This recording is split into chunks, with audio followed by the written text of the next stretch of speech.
نیروی شارلاتان تر از اصلاح طلب تو این کشور نیومده. ناطق به من یه مأموریت داده بود که رابطه ایران امریکا رو درست کنم، خیلی جدی. دوره بعدی آقای پزشکیان حتما رئیس جمهور نیست. آقای کروبی من گفت اکثر اصلاح طلبها براندازن. این جمله خدا، این جنگ 12 روزه بود، این 10 ساله بود. این جنگ از برجام شروع شد. امریکا ازش اومد بیرون، درسته؟ چرا ایران نیامد بیرون؟ خب فکر می‌کردیم با اروپا مثلا میتونیم ادامه بدیم. همون بچه بازیه دیگه. خیلی عذر می‌خوام، مذاکره باید همون روز اول می‌کردن، 30 سال پیش می‌کردن، برای سر عادی کردن رابطه. من مخالف مذاکره نیستم. هیچ بچه این کارو میکنه؟ هیچ نادانی این کارو میکنه؟ آقای امیراحمدی خیلی ممنون که دعوت ما رو پذیرفتید. خیلی هم بار اول با دردسر همراه بود، ببخشید. من مستقیم برم سراغ سوال اول. یه چند روزی میشه که شما برگشتید به کشور، تقریبا بالاخره تازه جنگ تموم شده. بعضیا میگن که کسانی که منتقد بودن و خارج نشین بودن و میتونن راحت به ایران رفت آمد بکنن، احتمالاً این حاصل یه بدبستانی بوده با حاکمیت که میتونن راحت بیان راحت برن. آیا شما با کسی هماهنگ کردید؟ آیا اینطور بوده؟ تفاهمی بوده؟ من عرض کنم که اول در مورد این خارجی کشوری ها بگم. اگر می اومدن منو می گرفتن، می گفتن ببین چقدر احمق بود، نفهمید سیستم چیه، گرفتنش فلان و اینا. حالا که نگرفتن میگن حتما یه سازشی بوده و نمیدونم مزدورشون بوده و از این حرفا. حالا اینا مثل گربه مرتضی علی، یعنی هر جور که بندازی 4 دست پا میان پایین. حالا از اون جریان بیان پایین، ببین من ایرانی هم، شهروند ایرانی هم، ایرانم، پاسپورت ایرانی دارم، پاسپورتم هم معتبره و هر شهروندی میتونه بیاد. حالا بیان بگیرنش اون یه بحث دیگه است یا نگیرنش. نکته اول اینه که من یه شهروندم و حق اومدن دارم و اگر حکومت جلو ما بگیره، مشکل حکومت، مشکل من نیست. نکته دوم، من خب چون یه شهروند عادی نیستم، خب طبیعیه که من همینجوری سرمو نمیندازم بیام پایین بندازم بیام. بله. من با آقای سفیر، آقای ایربانی رفتم صحبت کردم، گفتم آقای ایربانی من میخوام برم ایران. گفت آقای دکتر خیلی هم کار خوبیه، حتما تشریف ببرید. گفتم مشکلی که نیست. گفت نه، من تا جایی که میدونم مشکلی نیست. بعد حتما خودشم هماهنگ کرده با یه عده‌ای، یعنی من خودم مثلا با یه سپاه با وزارت خونه‌ای با یه کسی هماهنگ نکردم، فقط با سفیر ما هماهنگ کردم، با یکی از معاونینش که بعداً دیگه کارا ما انجام داد. همین. واقعا اینکه اینجا اونا با کی هماهنگ کردن و نکردن من هیچ اطلاعی ندارم. خود من با هیچکی جز با سفیر ایران در سازمان ملل، اونم هماهنگ نبود، اطلاع بود. بهش گفتم میخوام برم، گفت که هیچ مشکلی نیست. بعدم یه نفر رو مأمور کرد که کارمو انجام بده و هر هماهنگی که لازمه انجام بشه. نه دعوتنامه‌ای داشتم از کسی، نه از قلب هیچ سازمانی به من گفت بیا یا نه تو داخل کشور. قبل از این چه سالی اومده بودید ایران و اون زمان هم هماهنگی نبوده؟ من آخرین باری که ایران بودم 97 بود تقریبا، یعنی یک سال، حدود یک سال بعد از آقای که روحانی رئیس جمهور بود اومده بودم دیگه. بعد از اون نیومده بودم. سال آخر احمدی نژاد هم یه بار اومده بودید ایران؟ من زمان احمدی نژاد که هر سال اومدم، 2 بار 3 بار می اومدم.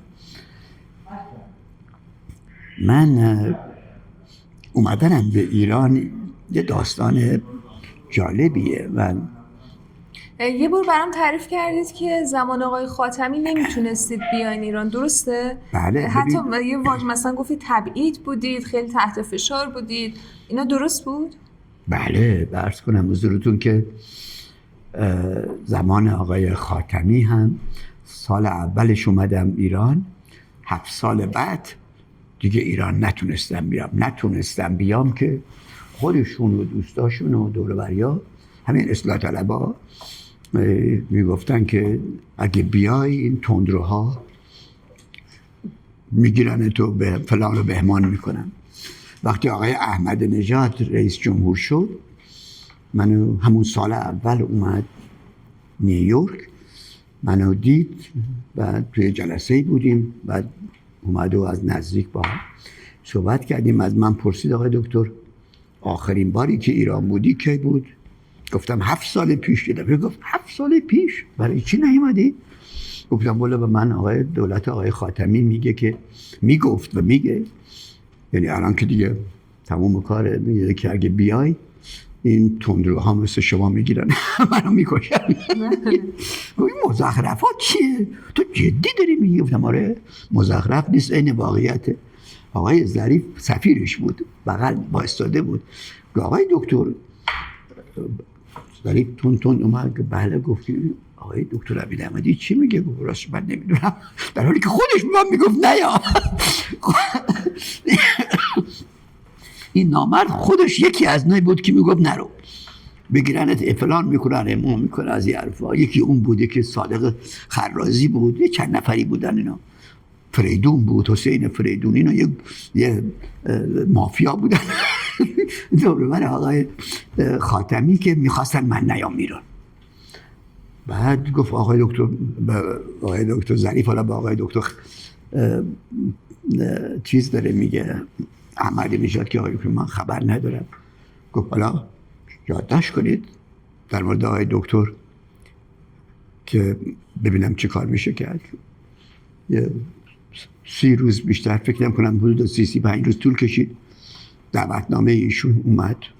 من یادمه و من گفت که آقای دکتر حالا که اینجوریه من بهتون میگم که بیای ایران. گفتم من نمیام. من رئیس جمهورم دارم بهت میگم بیا ایران. گفتم نمیام. آخه برای چی دیگه نمیای؟ من که دیگه رئیس جمهورم. گفتم دعوت بکنیم میام. برگشت گفت که آخه شهروند ایرانی که دعوت نمیخواد کشور خودش بره. گفتم من یکی از اون شهرونده هستم که میخوام. گفت باشه آقای دکتر یادداشت کن و من یادداشت چیز کن، به اصطلاح یادآوری با آقای ظریف کن. واقعا هم 35 روز چقدر بیشتر طول نکشید. نامش اومد، یه نامه نوشته بود، دارم نامه را همه جا هست، با آقای اشعی. اول بود با آقای متکی وزیر امور خارجه، آقای متکی وزیر امور خارجه محترم، آقای اشعی، همین آقای اشعی اون موقع رئیس اطلاعات بود، اوکی، وزیر اطلاعات، که آقای دکتر امیر احمدی میخواد از کشورش بازدید کنه، ترتیبی بدید که ایشون یه بازدید خیلی بهره‌مند خوبی داشته باشه و از این حرفا و نتیجه رو به من گزارش بدید. ما این نامه رو برداشتیم، فتوکپی کردیم، گذاشتیم تو جیبون و اومدیم. وقتی که اومدم ایران، همون روزی که رسیدم، روز رسیدم تو هتل استقلال، روز بعدش دیدم یه جلسه گذاشتن با امنیت، وزارت امنیت، که یه عدد بزرگاشون اومدن با من نشستن و اینا. یکیشون آقای دکتر چرا نیومدی ایران؟ برای چیستی؟ 7 سال ایران نبودی. گفتم شما از من میپرسی 7 سال چرا ایران نبودم؟ شما نمیذاشتید. گفت یعنی چی؟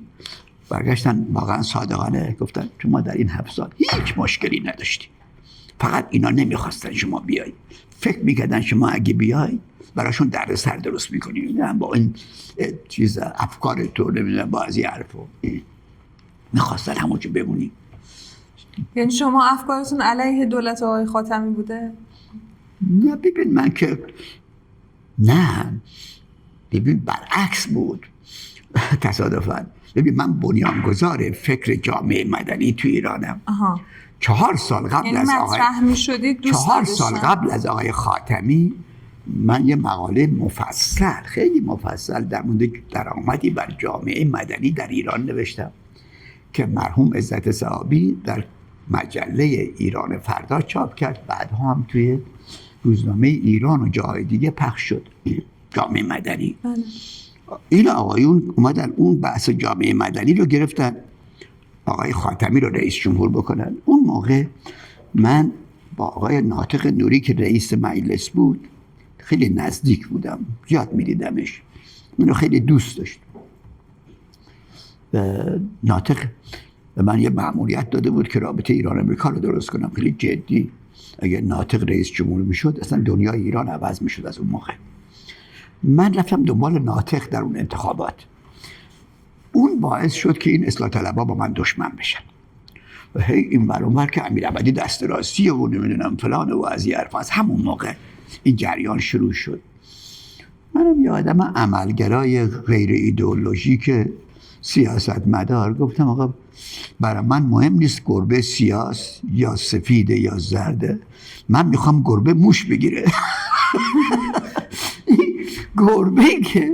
این گربه آقای خاتمی حلش نیست، ولی این یکی میتونه. بالاخره خب اینا دشمن شدن دیگه، دشمن. وگرنه اصلا تفکر اصلاح طلبی و اینکه آقای خاتمی رئیس جمهور جامعه مدنی بشه مال منه. این نوشته شده، چاپ شده 4 سال قبل از اینکه آقای خاتمی رئیس جمهور بشه. همین الان میتونید برید ایران فردا رو، مال عزت الله صحابی رو، مطمئنم هستش یه جایی ببینید اونجاست. نه این اصلاح طلبها بعد با من دشمن شدن که بله نه این با دست راستی هست و با ناطق نوری. همون ناطق نوری که همین شارلاتان ها سالها بعد منت میکردن که بیا کاندید ما بشو. خب آدما تغییر میکنن، کاندید ما بشو. آدما تغییر میکنن. شاید آقای ناطق یه تغییرات مثبتی داشته که میتونست زیر مجموعه اصلاح طلبها باشه. اینطوری نیست؟ فقط برای این قانونت برای اونا صادقه، برای منم صادقه. من میخواستم طرفدار ناطق باشم، با اونا چه ربطی داشت؟ اینو من جواب بده. من که دشمنشون نبودم که. آقای خاتمی هم بعدها که رئیس جمهور شد من دوستش بودم باز. آقای خرازی که رئیس وزیرش بود دوستان من بود. آقای خرازی قرار بود وزیر ناطق باشه، اینو من میدونم. اصلا آقای خرازی و من از طرف آقای ناطق مأمور شدیم که طرح درست کنیم برای رابطه ایران امریکا.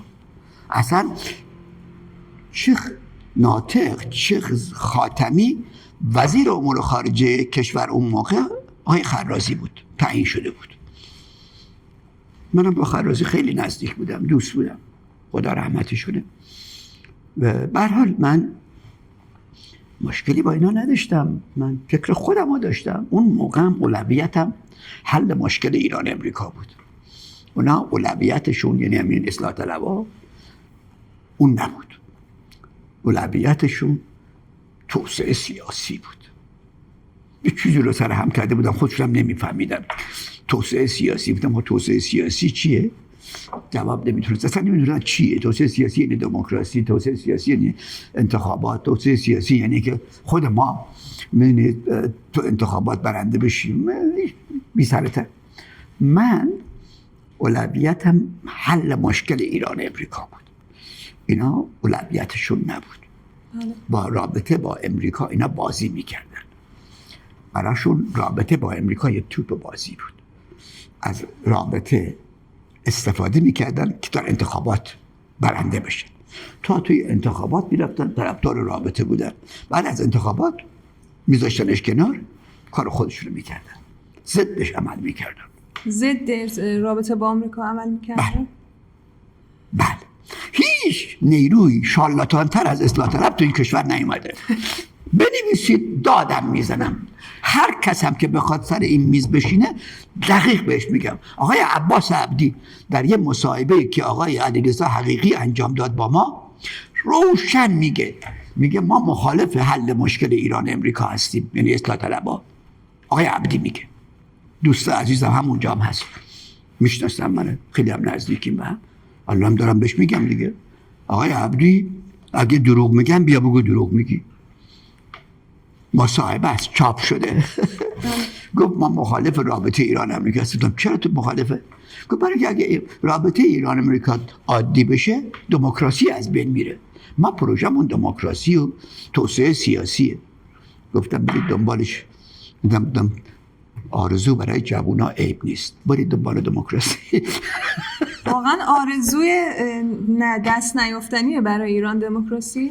130 ساله که فعلا دست نیافتنیه. من امیدوارم در 130 سال دیگه درست بشه. آقای امیر احمدی، تو این فاصله حالا چند روزی که تشریف داشتید توی ایران با مقامات ارشد کشور دیداری داشتین؟ حالا گفتنی باشه؟ ببین این جریان خب دیدار با دوستای زیادی با افرادی که منو میشناسن، منم اونا رو میشناسم دیدار داشتم.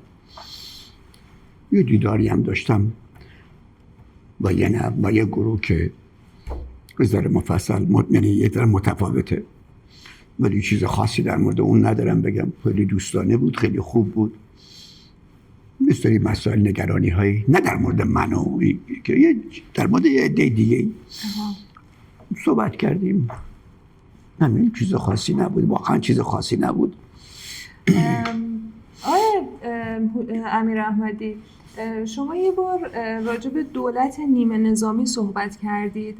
به نظرتون این پررنگ شدن نقش آقای قالیباف میتونه مقدمه‌ای بر همون دولت نیمه نظامی باشه؟ و این چه خطرات یا فوایدی میتونه داشته باشه؟ این دولت نیمه نظامی که من تعریف کردم دولت نیروهای نظامیه با تکنوکرات‌ها و وطن پرستا. این دولت نه شخص. الان آقای قالیباف خب نظامی خودش، آیا میتونه آقای قالیباف همچی دولتی رو تشکیل بده؟ فعلا که نیست.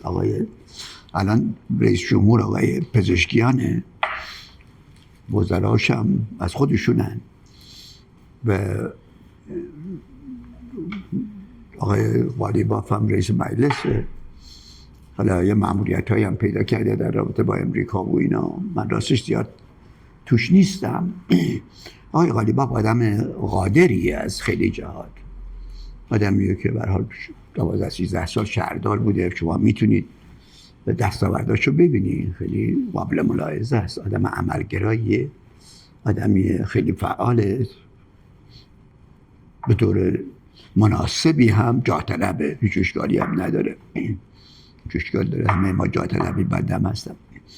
ولی آیا میتونه این آدم اون دولت نیمه نظامی رو سرهم بکنه و مثلا الان یه کابینه 6 ماه دیگه معرفی کنه از چند تا سپاهی به عنوان وزیر یا هر چیز معاون یا نفر اول دوم و یه آدم تکنوکرات خوب، آدم درست حسابی رو هم بیاره اونجا به کشور رو بگردونه؟ نمیدونم. فعلا دارم من به قول امریکایی نظاره میکنم و مشاهده میکنم و ببینم که فعلا تا الان اون فرصت رو نداشته. به هر حال جامعه یه مشکلی برای پیش اومد، آقای خامنه‌ای شهید شد، کشور بدون رهبر شد، یه عده اومدن به هر حال یه چیزایی رو دارن سرهم میکنن. ولی توی این کشور هنوز بوروکراسی کشوری دست همونایی که از آقای خامنه‌ای به جا موندن. رئیس جمهور همونه، وزرا و اینا همونان، عرض کنم که مجلس همونه، قوه قضاییه همونه، تغییری نکرده. اینا یادگارهای آقای خامنه‌ای هنوزم هستن. این وسط نیروهای نظامی به دلیل جنگ یه قدرت بیشتری پیدا کردن، ولی هنوزم نیروهای نظامی شاید هم بوروکراسی لشکری رو دارن کنترل میکنن. ولی من نمیدونم تو بوروکراسی کشوری در کجا هستن. رئیس جمهور از اونا نیست یا آقای دیگریه، قوه قضاییه همونه که بود. آقای قالیباف به عنوان رئیس مجلس البته یک سابقه نظامی داره، ایشون سردار سپاه بوده از این حرفا، ولی سال هاست که به عنوان سردار یا نظامی معرفی نمیشه. به هر حال من میخوام ببینم چی میشه. فعلا ما توی مرحله گذار هستیم. گذار یعنی این شکل ممکنه کلا تغییر بکنه، شکل نظام چیکار کنه؟ گذار که میفرمایید ممکنه شکل و شمایل اداره کشور کلا تغییر بکنه؟ من فکر میکنم میکنه و شاید هم باید بکنه. یعنی قدرت ها ممکنه جابجا بشن، مثلا یک بعدی تضعیف بشه، یک بعدی تقویت بشه؟ من نمیدونم از دوره آقای مثلا پزشکیان چقدر مونده. اگر هم به طور طبیعی این جریان شکل بگیره، دوره بعدی آقای پزشکیان حتما رئیس جمهور نیست. اصلا خودش هم فکر نمی کنم کاندید بشه، تقریبا غیر ممکنه. حتما رئیس مجلس آقای قالیباف نخواهد بود. بله. حالا قوه قضاییه رو نمیدونم. به هر حال یک روند طبیعی جلو ما هست. یه روند غیر طبیعی هم ممکنه شکل بگیره. مثلا بیان انتخابات زودرس بذارن برای مجلس و قوه مجریه به دلایل اورژانس هایی که وجود داره یا نیازهایی که وجود داره یا ضرورت هایی که وجود داره. من راستش توی اونا زیاد هنوز نمیدونم داره چه اتفاقی میفته، ولی من میتونم ببینم که در این 1-2 سال آینده حد اکثر 100% بوروکراسی کشوری عوض میشه. به بوروکراسی لشکری به نظر من قدرت بیشتری میگیره به نسبت بوروکراسی کشوری، ولی فقط مسئله قدرت نیست. فکر کنم ساختارهای بوروکراسی کشوری هم عوض میشه. آقای خامنه‌ای یه نوع رهبر بود، احتمالاً آقای مجتبی خامنه‌ای یه نوع رهبر دیگری خواهد بود. احساس من اینه، ولی هنوز راستش به اندازه کافی اطلاعات ندارم که در موردش صحبت کنم. بله. آقای امیراحمدی، با توجه به حالا اون توضیحاتی که در مورد انتخابات بین آقای خاتمی و آقای ناطق گفتید، من برام سوال پیش اومد که شما 403 به آقای جلیلی رأی دادید یا به آقای پزشکیان؟ به هیچ کدومشون صادقانه. من توی انتخابات به آقای قالیباف رأی ندادید دور قبلش؟ به آقای قالیباف رأی ندادید دور قبلش؟ به هیچ کی. من تو انتخابات اخیر رأی ندادم. در انتخاباتی که بین آقای هاشمی رفسنجانی و آقای احمدی نژاد بود، با هاشمی رأی دادم اون موقع. البته هنوز آقای احمدی نژاد رئیس جمهور نشده و دور اولش رو میگم، نمیشناختمش. در انتخاباتی هم که بین آقای احمدی نژاد و آقای موسوی بود، به کروبی رأی دادم. کروبی از دوستان خوب من بود، خیلی من هنوزم دوستش دارم. کروبی شیخ ساده خوبیه. من تو لورا و اینا زیاد زندگی کردم. لور خوبیه، از اون لورای خوبه. خدا حفظش کنه. من باش رابطه خوبی داشتم، خونش میرفتم، زیاد رفت آمد میکردم. حالا من یادم آقای کروبی در آخرین صحبتی که با من کرد خیلی روکر است. اون موقع اصلاح طلبها دنبال موسوی بودن. بیچاره کروبی همون تو بود. بعد اصلاح طلبها برای کروبی میزدن، میگفتن این بی خودی اومده وسط، فقط رأی تقسیم میکنه و قابل انتخاب نیست. بعد یادم کروبی تو خونهش بودم سر نهار، من گفتم آقای دکتر ببین من اصلاح طلبم، ولی نامردی نیست که این اصلاح طلبها علیه من این حرفا رو میزنن. خیلی ساده. گفتم آقای دکتر، آقای حاج آقا، حاج آقا توی سیاست نامردی نداریم، تو هم نامردی بکن اگه اون نامرده. آخه من اصلاح طلبم، نمیتونم که علیهشون حرف بزنم. گفتم اونا علیه تو دارن حرف میزنن.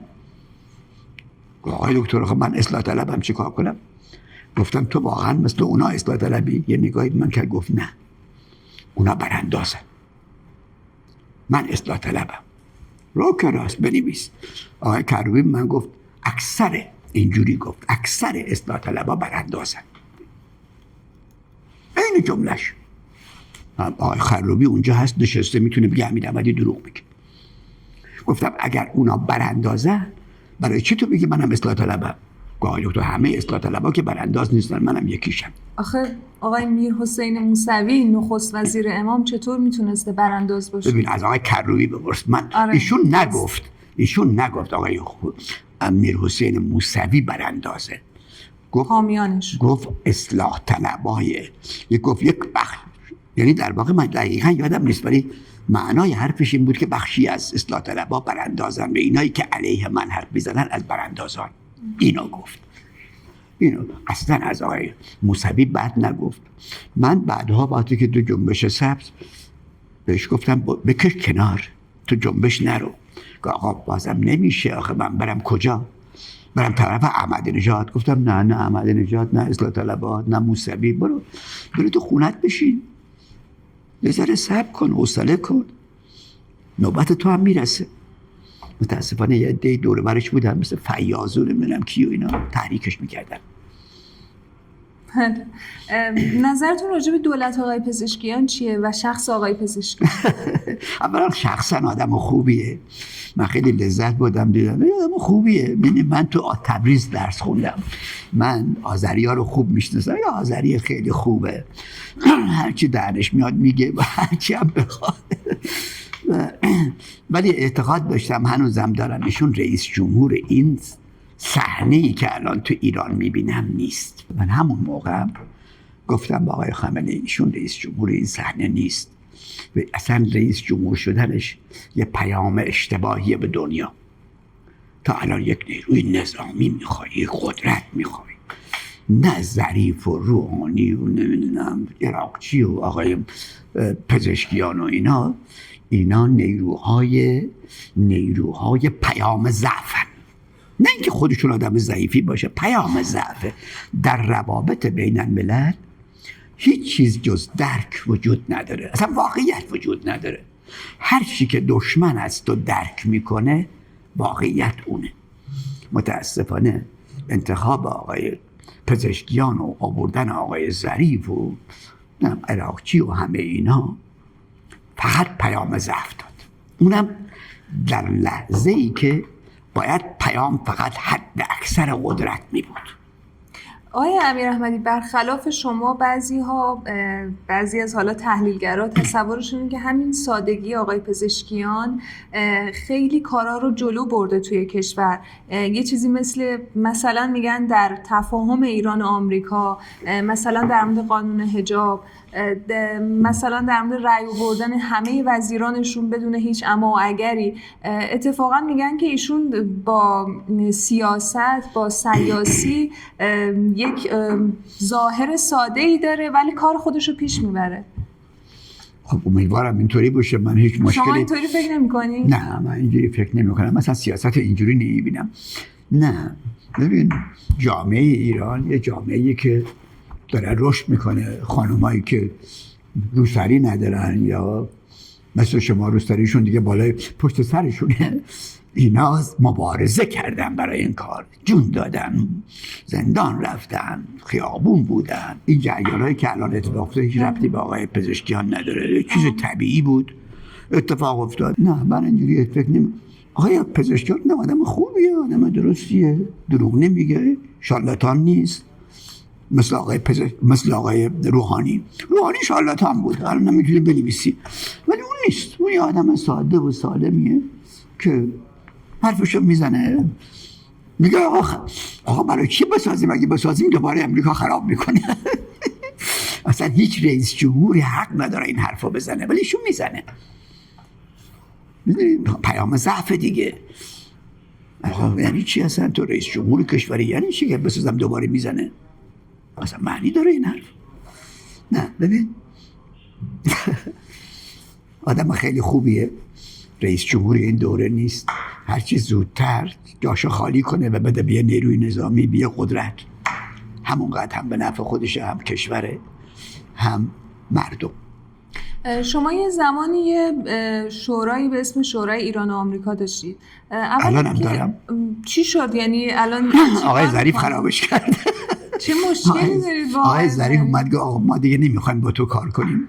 ما هم فتیلشو کشیدیم کنار، رفت برجام درست کرد، از بین رفت همه چیز. الانم قبلش چی کار میکرد؟ قبل از برجام، یعنی ما برجام رو دیدیم و لمس کردیم، ولی این شورای ایران و آمریکا رو هیچ لمس مشخصی ازش نداشتیم. برای اینکه جوون بودی اون موقع، حتی به دنیا نیومده بودی. ایران، شورای ایرانیان و امریکاییان امریکا را آورد. وزیر امور خارجه وقت امریکا خانم مدلن آلبرایت آورد، از مردم ایران برای کودتای 28 مرداد عذرخواهی کرد. آقای کلینتون و رئیس جمهور کشور اومد از مردم ایران برای سیاست‌های غلط امریکا عذرخواهی کرد. تو تاریخ امریکا این سابقه نداره. هنوزم امریکایی‌ها از ویتنام عذرخواهی نکردن.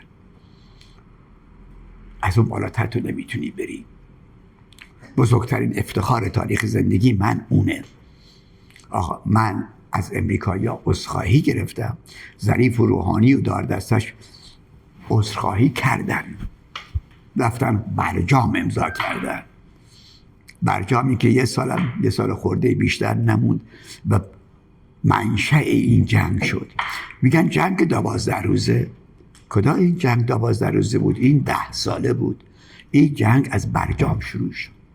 هر کی میخواد با من بشینه دقیق وجب به وجب بهتون میگم که جنگ از برجام شروع شد. نظرتون در مورد تفاهم فعلی چیه؟ اصلا داریم درست پیش میریم؟ از دیدگاه من نه. چی کار باید میکردیم آقای؟ رابطه ایران امریکا رو باید عادی کنن. اصلا نباید با امریکا سر هیچ چیزی جز عادی کردن رابطه مذاکره کنیم. ببینید شما الان اینا اومدن روی تنگه هرمز مذاکره میکنن، موندن سر غنی سازی باید مذاکره کنن. همه این غلط موقته. خانم عزیز، شما نمیتونی سرطان رو با آسپرین معالجه کنی. اینایی که میبینی آسپرینه برای سرطان. اونم رابطه ایران امریکا. دیر یا زود این دوباره درد برمیگرده، دوباره همون آش و همون کاسه است. بعد این عادی سازی که میفرمایید، بعد از این عادی سازی میتونیم در مورد این غنی سازی صحبت بکنیم؟ چون به نظر میاد مشکل دنیا با ما مثلا سر غنی سازی مونه. نه ببینید میتونه. ببین عادی سازی یعنی مذاکره میکنیم، فرض کنیم ایران و امریکا نشستن سر میز، ایران میگه اینا نگرانی ها و مسائل منه با تو، اونا هم میگن اینا نگرانی ها و مسائل منه. میگم خیلی خوب، یکی بشینیم حد بزنیم ببینیم چه کار میخوایم بکنیم. اما هدف این نیست که غنی سازی رو مسئله‌اش حل کنیم یا اون یکی. هدف اینه که در ته خط رابطه عادی بشه، سفیر رد و بدل بشه. شما میگی آقا غنی سازی، میگی خیلی خوب، شما خیلی غنی سازی، مشکل غنی سازی با من حل کنی، هیچ اشکال نداره. اول حاضریه یه سفیر بفرستی تهران؟ میگه نه میخوام غنی سازی. میگم نه، تو سفیر حاضری بفرستی تهران؟ میگه نه. میگم خب دنبال کار گم شو، من با تو حرف نمیزنم. خب یعنی بعد باز ممکنه جنگ بشه؟ نه، جنگ مگه جنگ وسط مذاکره نشد؟ درسته؟ ما اگه مذاکره نمی کردیم جنگ نمیشد. من دقیق روشن به آقای خامنه‌ای در یک ویدیو گفتم آقای خامنه‌ای اگه مذاکره نکنی جنگ نمیشه. تصادفاً آقای خامنه‌ای هم همینه پشت سر تکرار کرد، نه جنگ میشه نه مذاکره. ایده من بود که نه جنگ بکن نه مذاکره نکن، تو جنگ نمیشه. آخه تا کی میشد مذاکره نکنیم؟ نه مذاکره باید همون روز اول میکردن، 30 سال پیش میکردن برای سر عادی کردن رابطه. من مخالف مذاکره نیستم، من مخالف مذاکره موردی هستم. مذاکره موردی یعنی بیایم سر غنی سازی مذاکره کنیم، سر هسته‌ای چی میگم، سر نیروهای نظامیمون، سر چی میدونم نیابتی هامون، سر موچک هامون، اینا موردی هست. تو یه مذاکره جامع مستقیم میکنی برای عادی کردن، بعد همه این مسائل در اون چارچوب پیش میره. خودتون هم مثال زدید، ممکنه طرف مقابل بگه که نه اول باید این مسئله غنی سازی حل بشه، بعد حالا به عادی سازی و اینها بپردازیم. من بهش میگم نه، برو دنبال گم شو، من با تو مذاکره نمیکنم، بیا بزن منو. نه ببین امریکایی‌ها اونقدر هم گاو و گوسفند نیستن متاسفانه، ما توجه نداریم.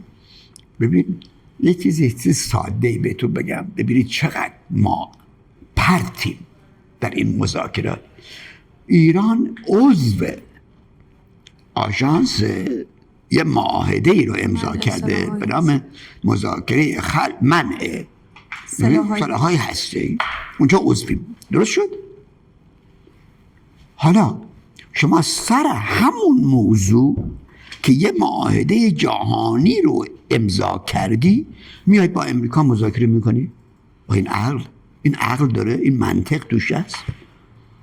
تو همکنون عضو یه معاهده جهانی هستی. این معاهده میگه وظایف تو چیه؟ مسئولیت ها چیه و حقوق چیه؟ درسته؟ بله. خب برای چی دیگه امریکا سر چی داریم مذاکره میکنیم؟ برجام هم همین مشکل داشت. میگم آقای ظریف شما اگه میخواید با امریکا یا فرق نمیکنه 5 به اضافه 1 مذاکره کنی از NPT، از این معاهده بیا بیرون.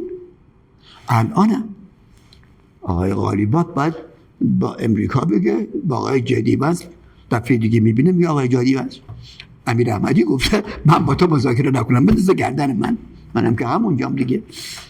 بگو امیر احمدی میگه من به خودشونم میگم، به امریکایی هم گفتم، اینجا دارم به شما نمیگم، با اونا هم میگم ما نمیخوایم با تو سر غنیسازی مذاکره کنیم. میگه چرا؟ میگم برای که من عضو آژانسم، اگه میخوای با تو مذاکره کنم از اونجا میام بیرون. تو با بنده تو زمین امریکا. ببین یه بچه هم اینو میفهمه که تو نمیتونی هم با متولی این مسجد شیعه ها کار کنی، هم بری با مسجد سنیا اونجا سر هم بکنی یه چیزی رو. نمیشه ایزمن. ما عضو یه معاهده جهانی هستیم به نام NPT. درست شد؟ Non-Proliferation Treaty، همون معاهده منع گسترش سلاح هسته‌ای. درسته؟ خب دیگه سر اون به امریکا سر چی داری مذاکره میکنی؟ آخه فکر میکنم این تا جایی که من میدونم مسئله نظارت بر انرژی هسته‌ای در ایرانه، در غنیسازی در ایرانه. حق ایرانه توی NPT، حق ایرانه اونطور که باید. مثلا یعنی چیزی که در دنیا میگن شاید دسترسی کافی رو ادعا میکنن که ندادیم بهشون. بازم مشکل با آژانسه. برای امریکا چه ربطی داره؟ 88 کشور اونجا عضوان. میگه آقا تو من دسترسی نمیدی؟ خیلی خب ببین من چه چیزی میخوایم من به دسترسی بدم؟ اصلا میگم به امریکا ربطی نداره، با آژانس ربط داره. آژانس میتونه بگه اینا. من میگم تو نمیتونی هم عضو اونجا باشی هم با این طرف مذاکره کنی. این غلط. این اصلا منطق نداره، مشروعیت نداره، موضوعیت نداره. مذاکره ایران با امریکا یا با 5 به اضافه 1 فرق نمیکنه. سر غنیسازی و هسته‌ای نه مشروعیت داره، نه موضوعیت داره، نه قانونیه. اصلا غیر قانونیه این جریان. شما ببینید توی برجام، برید بخونید، در برجام یک پاراگراف هست که میگه این قرارداد خارج از NPT نوشته شده. برای چی باید این حرفو بزنه؟ آخه چرا باید ایران بره خارج از معاهده‌ای که امضا کرده یه قرارداد دیگه امضا کنه؟ هیچ بچه این کارو میکنه؟ هیچ نادانی این کارو میکنه؟ فقط ظریف میتونه این کارو بکنه، چون از نادانها نادانتره. نه شما با بگم نه ببین شما من یکی باید یک نفر تو این کشور، توی وزارت امور خارجه، توی دستگاه دیپلماسی، توی دستگاه قوه مجریه، یکی باید من بگه، حداقل یه نفر، که چرا شما هم توی آژانسی، توی این NPT هستی، هم با امریکا مذاکره میکنی؟ چرا؟ میدونی چرا؟ میترسن، شجاعت ندارن، شهامت ندارن، میترسن. هیچ دلیل دیگه ای ندارن، هیچ دلیل دیگه، یا خائنن، هیچ دلیل دیگه ای نداره، هیچ دلیل منطقی وجود نداره که ایران باید عضو این NPT باشه بعد با امریکا سر همون موضوع مذاکره کنه. ببین این عقله. یه بچه هم اینو میفهمه. تو نمیتونی هم اینجا باشی سر همون موضوع اینجا میخوای با یکی دیگه مذاکره کنی. چه مذاکره؟ این NPT این معاهده میگه حقوق چیه؟ مسئولیتات چیه؟ اگر با آژانس نمیتونی سر این جریان کنار بیای، بیا بیرون. اون وقت آزاد میشی، میگه امریکا بیا من با تو مذاکره کنم. شما میگید میترسن. خب تصورشون اینه که این ترس منطقیه، ترس از جنگ منطقیه، ترس از نه جنگ ما خودمون مسئولش شدیم. عرض کردم از برجام تا الان ایران فقط داره ضعف پیام میده. از برجام تا الان ایران کارش فقط پیام دادن ضعفه. از برجام شروع شد. بله. از همونجا ضعف داد و از همونجا بعد از ایران اومد یه قراردادی رو امضا کرد دیگه، نه مگه؟ برجام. بله. امریکا ازش اومد بیرون، درسته؟ چرا ایران نیامد بیرون؟ ترس، ضعف. شما اگه امریکا بودی اومده بودی بیرون و من نیامده بودم، چه فکر میکردی؟ چه درک میکردی از من؟ ضعیفه، میترسه. خب فکر میکردیم با اروپا مثلا میتونیم ادامه بدیم. همون بچه بازیه دیگه، خیلی عذر میخوام، همون دیپلماسی ظریف و روحانی. اینا آقای روحانی میگه نگفت امریکا اومده 5 به اضافه 1 شده 4 به اضافه 1، چه اشکالی داره؟ خب نمیفهمه این آدم. بابا شما نمیتونی یکی رو به زور بفهمونی یه چیزی رو. مثل همون داستانش که میگه آقا این ابر از اون بالا وقتی اون پایین میبینه چیزه خوشگل نمیباره. خدا آقای روحانی گفت بابا اینه. اصلا من نمیفهمم شما جوونا اصلا کجا هستید؟ اصلا انگار که این حرفا رو نمیشنفید. آقا طرف میگه اصلا ابر وقتی اون پایین میبینه کبیره نمیباره میره. این آدم مسئوله، کشورداری میکنی و برجام میکنی. آخه هرچی حسابی داره قربونت برم. میشه؟ من هیچ پدرکشتگی که با آقای روحانی ندارم. من نه منو زندان کرده نه دستگیر کرده یا کسی از منو کشته، ولی من به عنوان یه وطن پرست جونم به لرزه میاد، قلبم میگیره وقتی میبینم همچه آدمی این مسئولیت رو پیدا کرده. بله.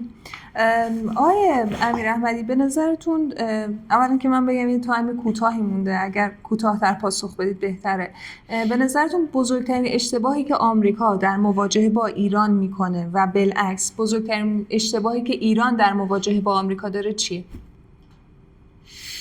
به نظر من بزرگترین مشکل امریکا در مورد ایران نمیشناسه. امریکا ایران نمیشناسه. یه وقتی بود ایران شناسی در امریکا خیلی قوی بود. آدمای ایران شناس بزرگ داشتیم و اکثرا امریکایی بودن. این ایران شناسی در امریکا دست ایرانی ها افتاده. الان شما من به قول میدم الان ازت بپرسم 3 تا امریکایی که ایران شناس باشه رو نمیتونی اسم ببری؟ میتونی؟ نه. ولی نسل من جیم بیل داد، ماروین زانیس داشت، نمیدونم خیلی آدم ریچارد کاتون داشت. اینا ایران میشناختن. بزرگترین مشکل امریکا در مورد ایرانه که هیچ اطلاعی در مورد ایران نداره. 4 تا روزنامه نیویورک تایمز، چند تا از این ایرانی های که اصلا ایران رو ندیدن، از همین نیاکی ها و نمیدونم اصلا ایران رو ندیدن، شدن چیز متخصص ایرانه برای امریکا. این حماقت امریکایی ها باعث سیاست های اشتباهی شده.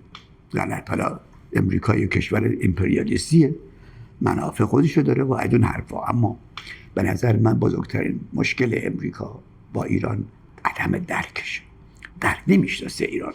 و بعد ایران بزرگترین مشکلش اینه که به امریکا متاسفانه هی پیام ضعف میده. پیام فقط ضعف میده.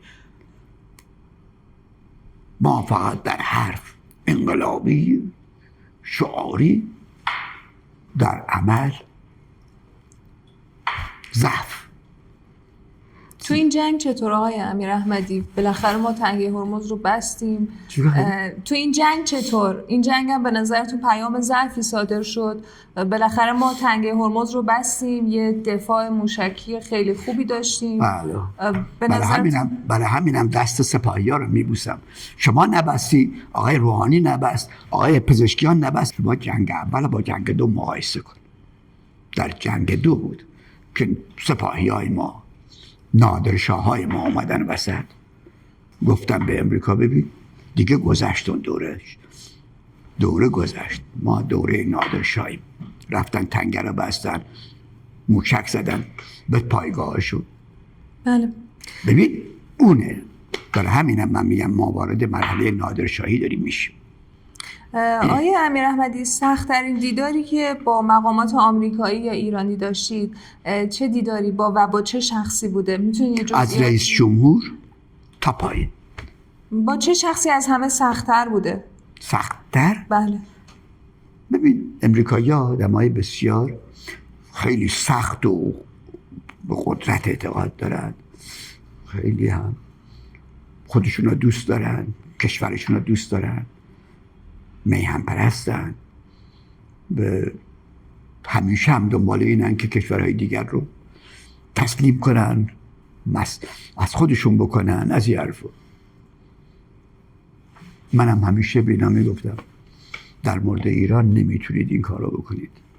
ایران به هر حال یک کشوریه که همیشه به اینا میگفتم 1000 تا جنگ کرده، 950 تاشو باخته ولی هنوز سر پاه. شما نگاه کنید بعد از ورود اسلام به ایران چند تا جنگ کردیم که ما بردیم. فقط نادرشاه بوده و شاه عباس.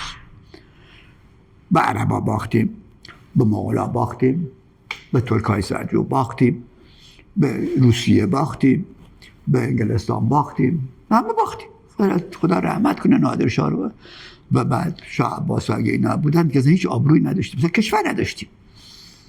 با این وجود ایران سر جاشمون، سر پاشمون. به امریکایی همیشه میگم شما اصلا ایران رو تیکه پاره کن، 100 سال بعد شما نیستید، ما هستیم.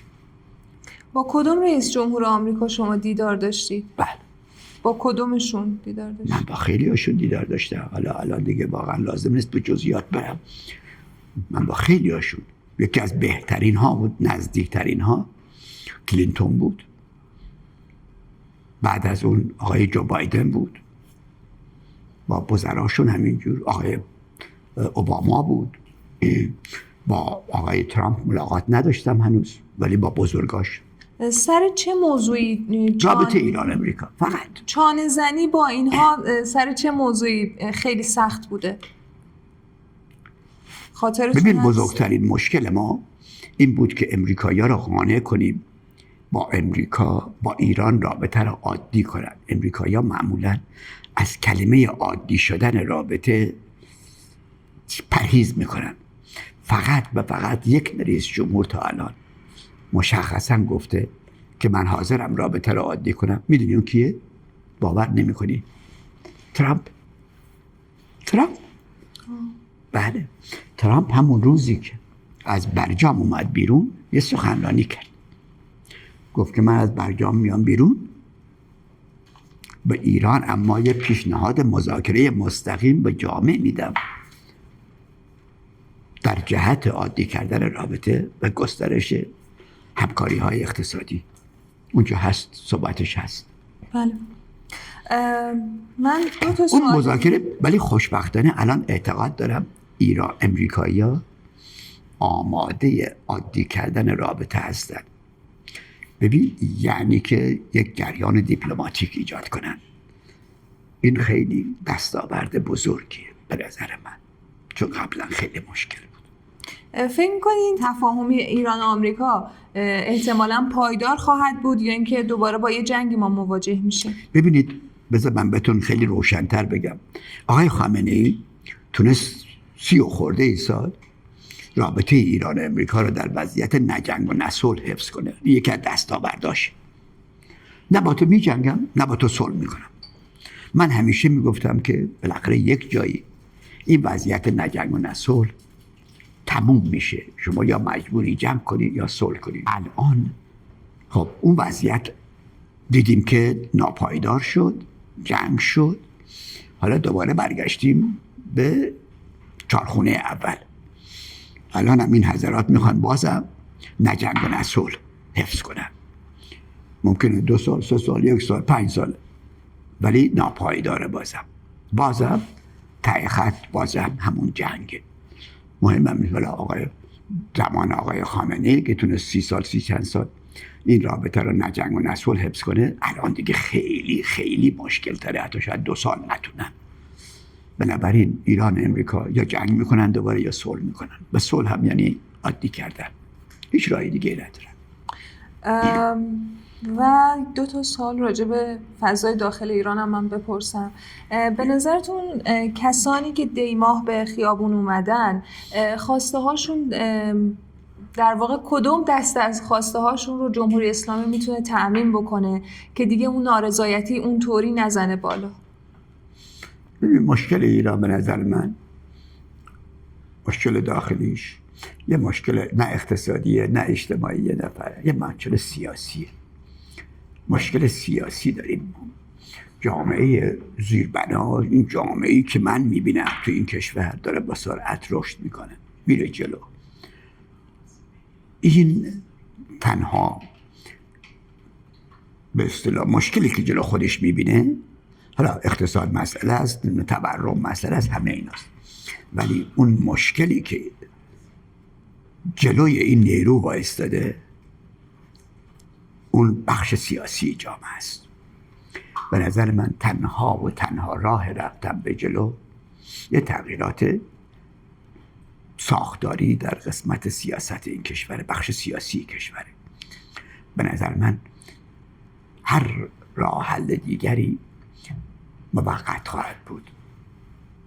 این همینم در رابطه با مسائل ایران امریکاست. بله. در 2 جا ایران باید تصمیم بگیره. در داخل آقای خامنه‌ای که زنده بود، من در یه ویدیویی بهشون عرض کردم بعد از جنگ اول، گفتم آقای خامنه‌ای سخنرانی کن از مردم ایران، یه فرصت 6 ماه تا 1 ساله بگیر، بگو من در این 6 ماه تا 1 سال 2 تا انتخابات میکنم آزاد، یکی در قوه مجریه یکی در قوه مقننه، که شما مردم نماینده های رسمی به واقعی خودتون رو انتخاب بکنید بدون دخالت نمیدونم شورای نگهبان و از این حرفا. و در بخش خارجی هم گفتم یه سخنرانی برای امریکا بگو من هیچ مذاکره‌ای با تو نمی کنم جز در ارتباط با عادی کردن رابطه، هیچ کار دیگه ای نمی کنم. و سوال آخرم، نظرتون یا حالا تحلیلتون راجع به آقای رضا پهلوی و هوادارانشون تو این جریان جنگ اخیر؟ یادم که من خیلی عذر میخوام، حالا عذرخواهی از همه پهلوی‌ها، گفتم که پهلوی ها 2 دستن، طرفدارای پهلوی. ببین طرفدار پهلوی با طرفدار سلطنت فرق میکنه. بنده طرفدار امپراتوریم. خودم اگه کاری باشم تو این کشور ایران رو امپراتوری اعلام میکنم. خب من با سلطنت طلبا مشکلی ندارم، سلطنت طلب اون جمهوری خواست، ولی با پهلوی طلبا مشکل دارم. پهلوی طلبا 2 گروه هست، یه عدهشون گاون، یه عده گوسفند. گاوا رهبراشونن، گوسفندا گله ها. هیچ چیزی تو گلهشون نیست، از رضا پهلوی تو پایین. اون گاو اعظمه، به بعد یه عده گاو دور و برشن، بعد یه دم گلن. این گله ها بیچاره مغزشون رو شستن. من پریروز توی همین هتل یه جوونی اومد 24-5 سال، میگم من فوق لیسانس نمیدونم سیاسی و اینا دارم میخونم.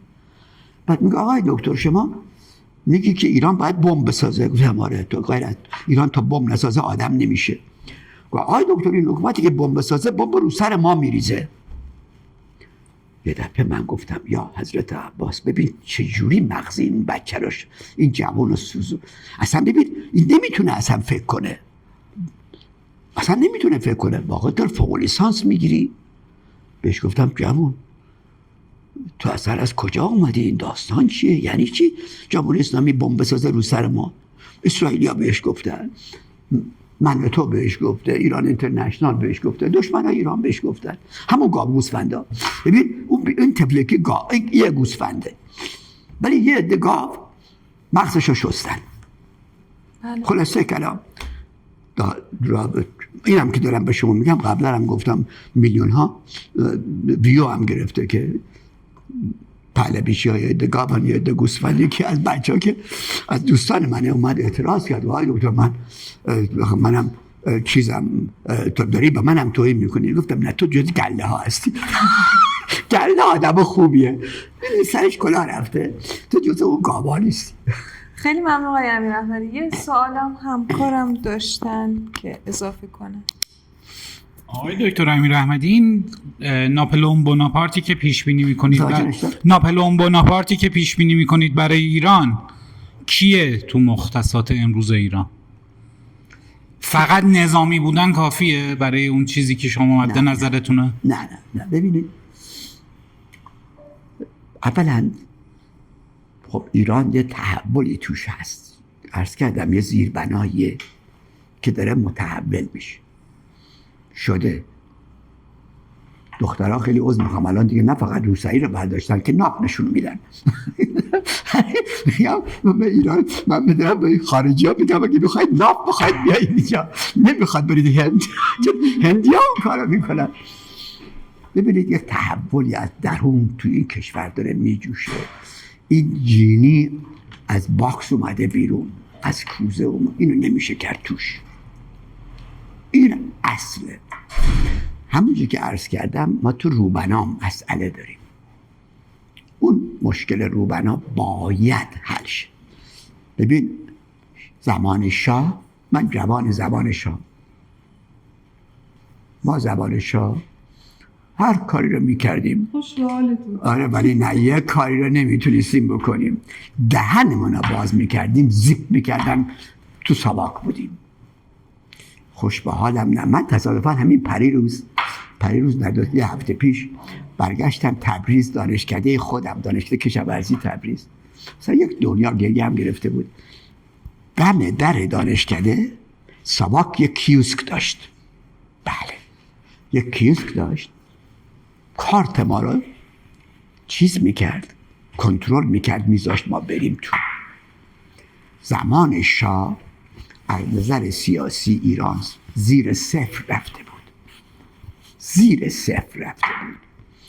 آره تو آزاد بودی، هر کاری میخوای بکنی، اما یه جا آزاد نبودی و اصلا آزاد نبودی. اون تو جامعه سیاسی بود و هم اون شاه رو نابود کرد.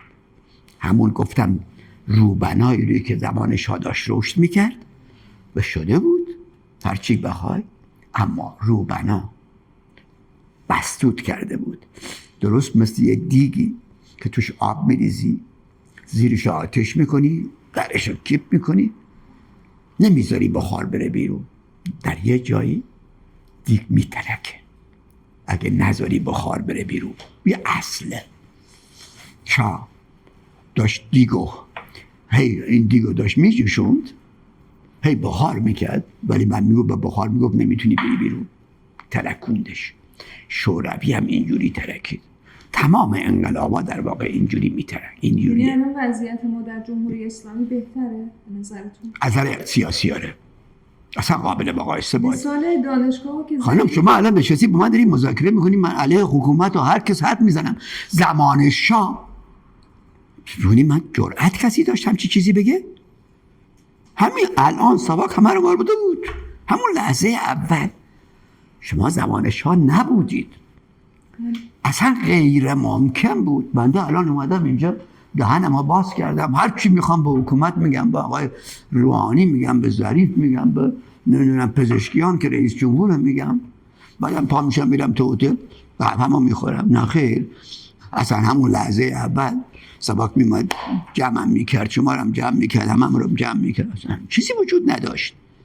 اصلا همچون چیزی وجود نداشت. شما جرأت داشتی تو تاکسی با مردم حرف بزنی در مورد شاه؟ امکان نداشت. شما زندگی نکردید. متاسفانه یه عده که متخصص زمان شاه هستن همشون 25-30 سال 40 سالشونه اصلا نمیدونن شاه چی بود. من بیچاره که توش زندگی کردم قبولم ندارن. این برگردیم آقای دکتر، اون جواب سوال من ندیدین در مورد ناپلئون بوناپارت میفرمودین. در مورد ناپلئون بوناپارت، این کسی که ظهور میکنه فقط این که ستاره رو دوشش باشه کافیه یا ویژگی دیگه هم باید داشته؟ هر چیزی در هر جریانی شما یک به اصطلاح شرط لازم داری و یک شرط کافی. به نظر من وضعیت ایران یک جوریه که شرط لازمش ایجاد اقتدار، انضباط، وطن پرستی و میهن پرستیه. و این به نظر من جز یه نیروی نظامی کسی دیگه نمیتونه انجام بده. این شرط لازمه اما کافی نیست. شرط کافی باید این نیروی نظامی جوری کار بکنه که مثلا نظامی های کره جنوبی کردن، نظامی های امریکا و اروپا و جاهای دیگه کردن. یعنی در کنار اقتدار و انضباط و قانونمندی و عرض کنم که میهن پرستی، اومدن جامعه رو وارد میدون کردن و مشارکت دادن. برای همینم تو طرح من با آقای خامنه‌ای عرض کردم برو 2 انتخابات آزاد بکن، برای قوه مجریه و مقننه کشور رو بده دست نماینده های واقعی مردم و بخش نظامی رو هم بیا وسط. این که تو دلش آدم نظامی در نمیاد آیده. بله؟ این از تو دل انتخابات آزاد آدم نظامی در نمیاد. به نظر من تنها کسی که میتونه این انتخابات رو بکنه نیروهای نظامی هست. تصادفاً اونا بیشتر اعتقاد دارن. تنها کسی که میتونه رابطه ایران و امریکا رو حل کنه نیروهای نظامی هست. تصادفاً تو این یه اشتباهی که شده همینه. ببین آقای ناطق نوری رابطه ایران و امریکا رو میتونست حل کنه ولی آقای خاتمی نمیتونست. برای همین که من رفتم اونجا. الانم این کشور رو فقط نیروهای نظامی با توجه به همه شرایطی که وجود داره میتونن جلو ببرن. آقای دکتر این حرف شما باید تبعاتش هم بپذیریم دیگه. یه ژنرال پارک اگر بیاد در ایران مستقر شه همون مسیر ژنرال پارک رو باید بره. یعنی احزاب سیاسی رو باید بین ببره، مخالفش رو اعدام کنه، کاری که پارک در کره جنوبی کرد. امروز کره جنوبی خیلی برای ما جذابه ولی یادمون نره او 20 سال 2 دهه دیکتاتور خوناشامی بود در کره. من در یه جایی با یکی صحبت میکردم، بذار این بگم بهتون که ببین من چجوری فکر میکنم. گفتم که من از ما ایرانی ها از انقلاب مشروطیت به این بعد تا الان اگه اغراق نکنم 6-7 میلیون از ما کشته شده، یا تو جنگ یا تو گرسنگی یا تو وبا و اینا. آخرش هم به هیچ جا نرسیدیم. من میگم حالا بیام یه کار بکنیم، به یه نفر بگیم آقا شما بیا 1 میلیون نفر از ما رو بکش ولی به ما اون چیزی رو که میخوایم بده.